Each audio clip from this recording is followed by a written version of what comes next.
తిరుమలలో ఈ 4 తప్పులు చేయకండి.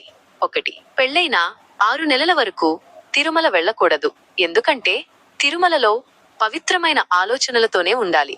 వెంకటాచల మహత్యము పుస్తకం ప్రకారం వెంకటేశ్వర స్వామికి పద్మావతితో వివాహం అయ్యాక ఆయన కూడా 6 నెలల వరకు కొండ మీదకి రాలేదు అని రాసి ఉంది. కొండ కింద అగస్త్య మహర్షి ఆశ్రమంలో 6 నెలలు ఉండి ఆ తరువాత కొండ మీదకి వచ్చారు. 2. వరాహస్వామి దర్శనం చేసుకోకుండా వెంకటేశ్వర స్వామి వారి దర్శనానికి వెళ్ళకూడదు. తిరుమలలో ఉండడానికి వరాహస్వామి దగ్గర అనుమతి తీసుకుంటున్నప్పుడు వెంకటేశ్వర స్వామి 3 ప్రమాణాలు చేశారు.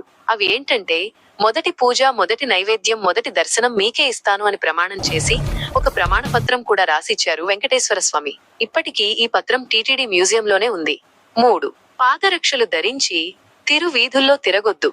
ఎందుకంటే ఆ కొండంతా అత్యంత పవిత్రమైన సాలగ్రామ శిల కాబట్టి. 4. తిరుమల